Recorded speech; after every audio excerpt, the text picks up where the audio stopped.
తాకట్లో ఉన్న బంగారాన్ని విడిపించలేక వడ్డీల మీద వడ్డీలు కడుతూ ఇబ్బంది పడుతున్నారా?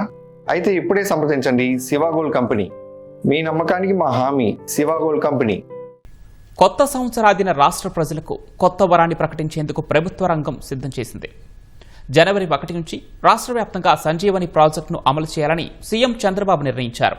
కుప్పం, చిత్తూరులో పైలట్ ప్రాజెక్టు ఫలితాల ఆధారంగా రాష్ట్ర వ్యాప్తంగా ఏఐ ఆధారిత ఆరోగ్య సేవలను విస్తరించేందుకు 90 రోజుల కార్యాచరణ సిద్ధం చేశారు.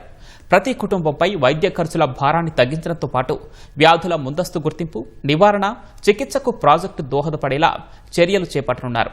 ఆరోగ్య డేటా భద్రత, డిజిటల్ హెల్త్ కార్డులు, ప్రజలకు నేరుగా హెల్త్ అప్డేట్స్ ఇచ్చే వ్యవస్థతో ఏపీని వైద్య రంగంలో ఆదర్శంగా నిలపాలని సీఎం సూచించారు.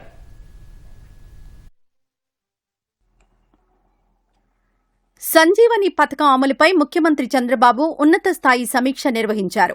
సంజీవని ప్రాజెక్టును రాష్ట్ర వ్యాప్తంగా విస్తరించేందుకు 90 రోజుల ప్రణాళికను అధికారులు సీఎంకు వివరించారు.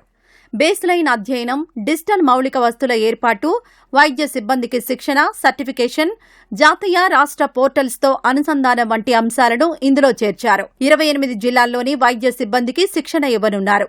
Predictive, preventive, curative, cost effective విధానంలో వైద్య సేవలు అందించాలని సీఎం సూచించారు.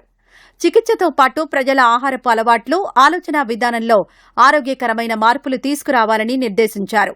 హోమియోపతి, ఆయుర్వేదం, యోగా, ప్రాణాయామంతో పాటు ఆధునిక వైద్య విజ్ఞానాన్ని సమన్వయం చేయాలని దిశానిర్దేశం చేశారు. ఏఐ డాక్టర్ సేవలను విస్తృతంగా అందుబాటులోకి తేవాలని స్పష్టం చేశారు. స్క్రీనింగ్ నుంచి చికిత్స, ఫాలోఅప్ వరకు ఏఐ ఆధారిత ఆరోగ్య వ్యవస్థను అభివృద్ధి చేయాలని సూచించారు.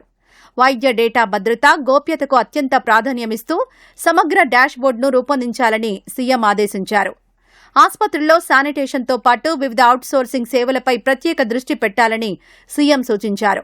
సమర్థంగా సేవలు అందించని అవుట్సోర్సింగ్ సంస్థలను తొలగించేలా విధానం రూపొందించాలని ఆదేశించారు. ప్రజల్లో వైద్య వ్యవస్థపై విశ్వాసం పెరిగేలా సేవలు ఉండాలన్నారు. మొబైళ్లకు నేరుగా ఆరోగ్య సమాచారం చేరేలా వ్యవస్థను తీర్చిదిద్దాలని సూచించారు. కుప్పం, చిత్తూరు ప్రాంతాల్లో సంజీవని అమలుతో నమోదైన ఫలితాలను అధికారులు వివరించారు. చిత్తూరులో హైపర్ టెన్షన్ కేసుల్లో 56% నియంత్రణలోకి రాగా, డయాబెటీస్ కేసుల్లో 16% తీవ్రత తగ్గినట్లు తెలిపారు. ప్రైమరీ హెల్త్ కేర్ సేవల వినియోగం కూడా గణనీయంగా పెరిగిందని వెల్లడించారు. సంజీవని సేవలపై నిర్వహించిన పౌరుల సర్వేలో 91% మంది ఆరోగ్యంపై అవగాహన పెరిగిందని చెప్పినట్లు తెలిపారు. ఈ ఫలితాలను రాష్ట్ర వ్యాప్త అమలుకు ప్రాతిపదికగా తీసుకోవాలని సీఎం నిర్దేశం చేశారు. సంజీవని ప్రాజెక్టులో అధికారిక భాగస్వామిగా ఉన్న టాటా ఎండీ సంస్థ వైద్య ఆరోగ్య రంగంలో సరికొత్త ఆవిష్కరణలకు కృషి చేయాలని సూచించారు. ప్రతి కుటుంబానికి నాణ్యమైన వైద్య సేవలు అందుబాటులోకి తీసుకురావడమే లక్ష్యంగా సంజీవని ప్రాజెక్టును విజయవంతం చేయాలని సీఎం ఆదేశించారు. సమీక్షలో మంత్రి సత్యకుమార్ యాదవ్, వైద్య ఆరోగ్య శాఖ కార్యదర్శి వీర పాండియన్, సంయుక్త కార్యదర్శి రోణంకి గోపాలకృష్ణతో పాటు టాటా ఎండీ సంస్థ ప్రతినిధులు పాల్గొన్నారు.